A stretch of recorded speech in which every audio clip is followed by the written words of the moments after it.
Da-dum, da-da-dum, da-da-dum, da-da-da-da-da-dum, da-da-da-da-da-dum. What does that even mean, Bowers Game Corner? Oh, hey there, YouTube! I'm back again today for another game review, another special Kickstarter review. And today I'm very excited to check out the 19.5 anniversary edition of Kill Dr. Lucky from Cheap Ass Games. This is for 2 to 8 players, ages 12 plus. It'll take you about 30 minutes to play. And in Kill Dr. Lucky, you are going to be wandering around Dr. Lucky's glorious mansion, trying to hide from other players, acquire cards, and then trying to kill Dr. Lucky by getting into a room by yourself with Dr. Lucky. It is a tongue-in-cheek, dark humor, abstract-ish game that apparently is 20 years old. Now, I do want to mention before we start that I have never played the original version of the game, or the second version, or the card version, or any other versions of the game, so I can't speak to those. We're going to speak about this game. So let's open it up and I'll tell you what I think about it. Alright then, we're going to take a look at what you're going to get inside of Kill Dr. Lucky. As I always like to mention, this is the promotional copy in front of me, so take everything you see here with a grain of salt. First and foremost, we have our handy dandy rule booklet. It's pretty well done. This is the beta version, so there's not pictures, illustrations, all that good stuff. But it should have you up and running pretty quickly because it is a pretty simple game. Now, I do want to mention that they've streamlined and changed a lot of the rules. They even put on the back what are the rules they've gotten rid of and how the different stuff works. So that's a nice thing to include as well for people who have played the original game. So in Kill Dr. Lucky is going to be wandering around his glorious mansion. You are going to be trying to get into the room alone with Dr. Lucky with no one looking, and then you're going to try and kill him. But it's not that easy because other people are going to be able to play certain cards on you that will make killing Dr. Lucky a little bit difficult. They'll be playing these failure cards on you, which we'll get into in a minute. So, Dr. Lucky's going to be pre-programmed. He's going to go around and he's just going to go from room to room to room, one spot every single turn. So that's what you're going to be doing. Let's go over the components. We'll get a little bit into the gameplay as well.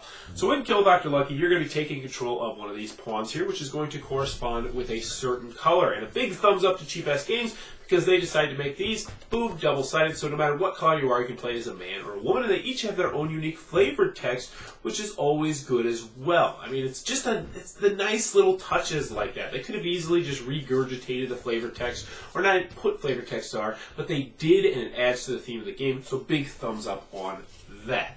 You're going to grab your corresponding pawn. You're going to start in the drawing room right in the center of the table. Now, the board is rather big, and I do want to mention this right now, that depending on how many players you are playing with, you're going to cut off different wings of the board. So this is a wing right here, and this is a wing right there, so you might cut off either both or one of those wings depending on your player count. Next, you're also going to have these cards right here. There's going to be 3 main kinds of cards you're going to have in here. First one you're going to have are movement cards. So this would count as either moving one space or moving directly to the billiard room. So this can either move you all the way across the thing, potentially, if you're not close to the billiard room, or it can just be discarded to move one space.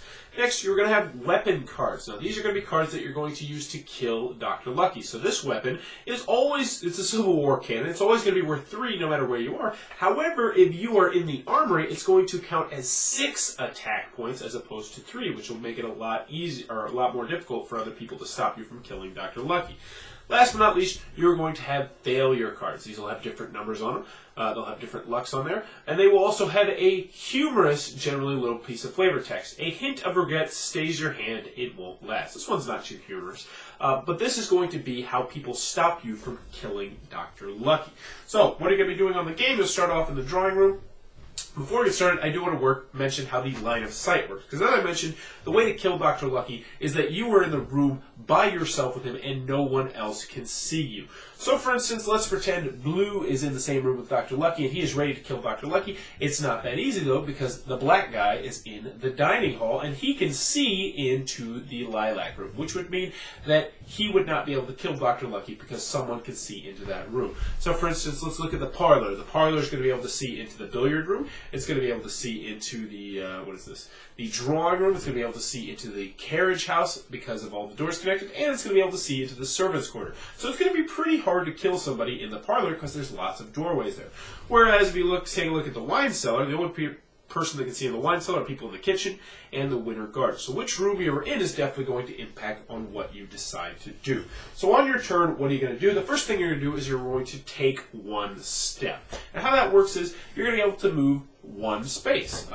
But it's not that simple. So for instance, if I was in the dining hall, my one step could be that I go bloop right into the billiard room, because that would be one step. Now, I also could go into the sitting room, or you can go into the hallways. Now, the hallways are essentially a free action. So let's just pretend that I decide to go into this hallway right here. If I go into this hallway, I have a lot of choices. I could go into the sitting room, I could go in the trophy room, I could go all the way up to the master suite, I could go in the Lancaster room, or go down and go to the kitchen, the trophy, the not the greenhouse, the wine cellar. Oh, I couldn't go in there either, or I could go to the Winter Garden. So you're going to have a lot of options if you decide to go into that. So you're going to take your first step. So let's just pretend that we go into the kitchen right here, because this is a good spot to go, because no one can see us. Now you might say, but you're not close to Dr. Lucky. Well, that's not always the best thing to do, because if you finish your turn in a room where no one can see you, what you get to do is you get to draw one of these cards right here, which, as we mentioned, might give you a weapon or a movement card or a failure card, which are important to get throughout the game. So if you do that, you're going to draw a card. Bada boom. This is a 4 failure card. So this is a great card to have in your hand. You slip an out-of-place banana peel hurtling hilariously into the air. So as you can see, that's where the humor is coming into play.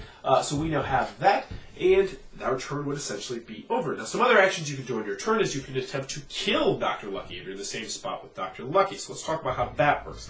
So if you kill Dr. Lucky, or if you attempt to kill Dr. Lucky and you don't have a weapon, let's just say the blue guy's trying to kill Dr. Lucky. He's in the room alone with him. Nobody can see him. Well, he's only going to have a power of 1. So essentially what's going to happen is everyone else is going to go around the board, go around the table, I should say, and have turns to play failure cards on this attempt. So since he's only trying to kill Dr. Lucky with a power of 1, all you need is one person to play a failure card. It also becomes a little bit of a game of chicken at this point, which is something I like and I didn't mention in the pros and cons, because you might say, all right, you might be the first person to decide to be like, those guys have a lot of cards in their hands, so I'm just going to pass. I'm going to pass my turn, and I'm sure one of them will play a failure card. And then the second guy might be like, you know what, I'm pretty sure that guy next to me, he's going to play a failure card. He's got like 6 cards. He's definitely got a failure in there. So he might pass as well. But then if that third guy does not have a failure card in his hand, and he's like, well, you guys just screwed the pooch here. I don't have a failure card either. Then the blue guy might potentially win the game in this example. So it is a little bit of a cat and mouse and push your luck kind of thing there, which I do enjoy. But let's pretend that the yellow guy just says, you know what, I'm just going to play my 1 on here. So he has successfully foiled this murder attempt. Now, what are you going to do with the card?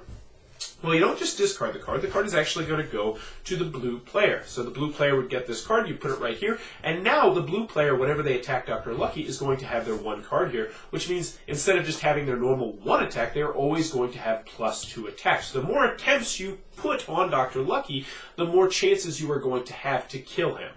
I hope that makes sense. So now if the blue guy tried to attack Dr. Lucky, say in a future turn, he's instantly, instead of only going to have 1 attack against him, he's going to have 2 attacks, so it's going to be a little bit more difficult to foil him.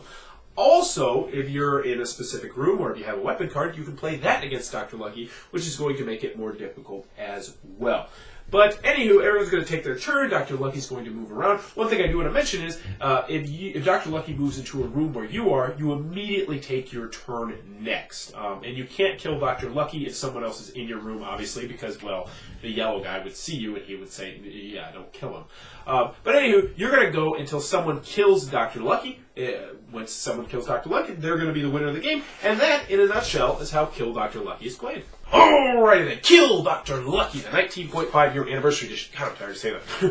What are my final thoughts for the pros and the cons? First, I do want to mention this is going to be on Kickstarter very, very soon. So on the con side, game's not going to be for everybody. This is a very, very light game. You're just going to be wandering around the board, trying to figure out where you want to be, trying to hide from other people to acquire cards, playing failure cards on people, doing that over and over and over again until someone's able to successfully kill Dr. Lucky. So if you're looking for something meatier, you're going to want to look elsewhere. Also, the game with 2 players, not the biggest fan of it. It has 2 ghost players that play the game, and it's just okay. It's not terrible or anything like that, but I don't think I'd really recommend this as a 2-player game. It's not something I'm personally going to grab when I have 2 players. Also, the game is not... It says 30 minutes to play, and at most player counts, that's about right. However, once you get to, say, like 6, 7, 8, the game can stretch out a little bit too long. Now, the game doesn't quite outstay its welcome, but it does get close to doing that. So that's one thing I did want to mention. Also, This is an abstract game. Despite that, the theme is still very immersive. I did enjoy that, but I think it could be just a little bit more immersive if there was more flavor on the board. Now, the board is very clean. It looks very nice, but I wish that maybe there was some transparent, like, books in the library or some what are those, the shields of knights and swords and stuff in the armory. I think that would just enhance and make the flavor of the game come out just a teeny tiny bit. Last but not least, this is a family game. It's a lightweight filler and it's a family game, but the theme is about trying to murder someone, which might be a little bit too dark and gruesome for some people, even though it is very tongue-in-cheek in how it tries to do it. Any other cons I have? Not really anything to think of. I really enjoyed this game. Now, I never played the original version of the game, and now I kind of want to. I want to see what the different rules were back then as opposed to now. But, moving on to the pros, I like the game. I did like the game. I like the fact, and I do want to mention this, this never really happens for me. This is an abstract game, but the theme comes across really well with the artwork, with the flavors on the flavor text on the card, with the character cards. I like how they did the character cards. This easily could have just been like, you're red, you're blue, you're yellow, you're green. It could have been like that, but they took the extra time to make the double-sided character cards, and everybody's got their own unique reasons for trying to kill Dr. Lucky. It's got like a paragraph about your character, and I like that. They took the extra step to enhance the theme of the game, and it paid off. So big thumbs up on that. What else do I like about the game? I like how the seeing works. I like how all the different areas of the map have their own different pros and cons. Like the ones that are a little bit isolated, it's going to be hard because you can't keep track of Dr. Lucky and other people, but you're going to be able to draw those valuable cards, which are really going to help you out. I also like how there's that cat and mouse aspect to the game, where like you might, like say, especially in a 5-player game, if somebody tries to kill Dr. Lucky, they'll have like a power of 2, and you're the first player to decide, how many, 4-leaf clovers you want to play, and be like, somebody else will take care of it. And the second player will be like, somebody else could take care of it. But at a certain point, it's like, I probably should try and help somebody else take care of it, because I'm not quite sure what they're going to do. And we're getting to the point where this guy might actually win the game, despite the fact he's got a weak attack. I like that an awful lot. I also like the fact that when you first try and kill Dr. Lucky, you're probably going to fail, but you get a little bit stronger each time. So it's like, do I want to try and kill Dr. Lucky early so I can have this built-in extra power, or would I rather just go wander off to a different part of the mansion so I can acquire cards which are going to help me thwart, I use that word, that's an impressive word, thwart other people from trying to kill Dr. Lucky, or, make yourself more powerful when you're trying to kill Dr. Lucky. I like those choices. There's not too many choices in the game, but there's just enough to keep me coming back for more. Last but not least, it's a 7 and 8 player game, and those are really hard to find gamey 7 and 8 player games.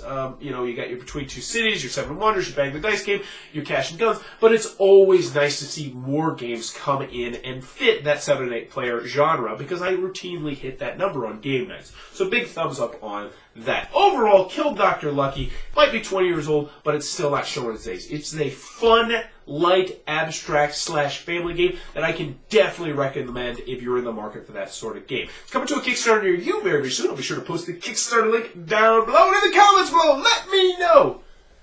You ever killed somebody? Have you? It's alright. Don't post in the comments below. Don't do it. Private message me. We'll talk about it. Depending on how recently we can.